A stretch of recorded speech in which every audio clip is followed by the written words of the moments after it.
பூசணிக்காய் வச்சு பொரியல் தான் பண்ண போகிறோம். பூசணிக்காய் நம்ம கட் பண்ணி வச்சுருக்கோம். இது கட் பண்ணிவிட்டு நமக்கு இதுக்கு தேவையானதெல்லாம் ரெடி பண்ணிட்டு பார்ப்போம். பூசணிக்காவெல்லாம் நம்ம பொடியாக இப்படி நறுக்கி வச்சுருக்கோம். இந்த பூசணிக்காவை நல்லா இப்படி பொடியாக நறுக்கி வச்சுருக்கோம். இப்போ தாளிக்கிறதுக்கு நம்ம கடாயில் எண்ணெய் சூடாக இருக்குது.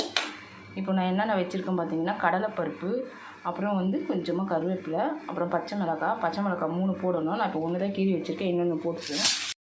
காஞ்ச மிளகாய் கருவேப்பிலை நல்லா வறுப்பட்டுச்சு. இந்த காயில் கொட்டிடுவேன். இது கொட்டிட்டு இது வேகிற வரைக்கும் கொஞ்சம் நேரம் மூடி வச்சு இறக்கணும். லாஸ்ட்டாக இறக்கும்போது நம்ம தேங்காய் ஆட் பண்ண போகிறோம். அதுக்கு தேங்காய் திருப்பி வச்சுருக்கேன். இவ்வளோ தேங்காய் போதும், நிறைய வேணாம். ஏன்னா இந்த காயை கொஞ்சம் ஸ்வீட்டாக தான் இருக்கும். பார்ப்போம், தேங்காய் போட்டுப்போம். வெந்துடுச்சு. இதை பாருங்கள். இப்போ இந்த ஸ்டேஜில் நம்ம இந்த தேங்காவையும் கொஞ்சமாக சீரகப்பொடி வச்சுருக்கதையும் போட்டுருவோம். இது போட்டு ஒரு 5 நிமிஷம் கழித்து அடுப்பு ஆஃப் பண்ணிவிடுவோம். நமக்கு பூசணிக்காய் பொரியல் ரெடி ஆகிடும். டிஃப்ரெண்ட்டாக இருக்கும் டேஸ்ட்டு. ஏன்னா க்ரீன் சில்லியெல்லாம் சேர்க்குறோம்ல, அதனால நல்லாயிருக்கும். லைட் ஸ்வீட்டாக இருக்கும்.